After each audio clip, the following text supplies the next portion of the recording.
We felt like it was important to just do a couple of exercises, just basic acting exercises, a lot of team building work, getting them to sort of relax and get out of their head. Lose all their inhibitions. The issue is people are so in their head, they're uncomfortable, they can't deliver a good performance because they care about what they look like, who's judging me. So we create a very safe zone, the real deal. We have a very safe zone. Anyone comes into the room, you're here to learn, you're here to grow, and just be free.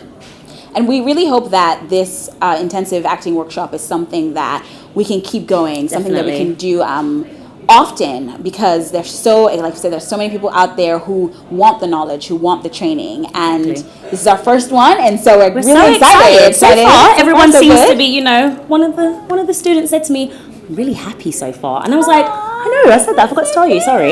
Yeah, so I thought that was lovely because at the end of the day, we've been fortunate enough to have a certain amount of training, and the only way we can grow the industry together, because it's not a one-man band, this is a group effort. The only way to grow the industry together is to keep training and helping people along and just keep growing together and making sure we're banging out good performances. And I started directing, and at first I started directing for all the wrong reasons, and I failed spectacularly.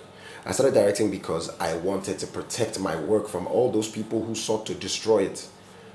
It's what happens when a writer and a director don't mesh, and you give a director your work and they shoot something that has nothing to do with what you wrote.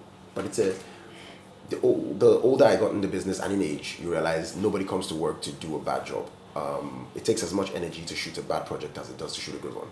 The crew's still going to work mad hours. The actors are going to still have to learn lines. Post is still going to have to work crazy. It's just a communication thing. As a writer, if you were clear on your intent, you can't be misunderstood.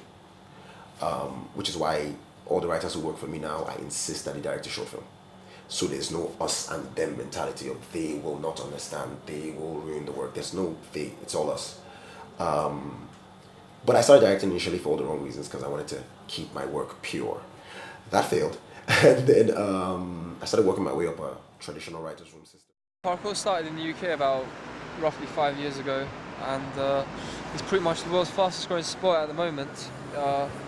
It's mostly the teenagers that are really into it because of the lifestyle it provides. It gives you a great sense of freedom, of liberty. For us, it's a way of life.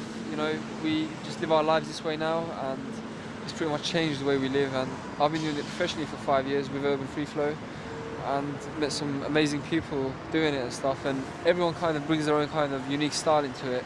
Some people come from a martial arts background, gymnastics, breakdancing, all kinds of different backgrounds.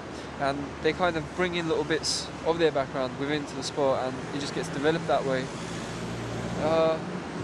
This is a really developing sport, but in essence there is you have parkour, which is the set fundamental movement of efficiency and motion. So you aim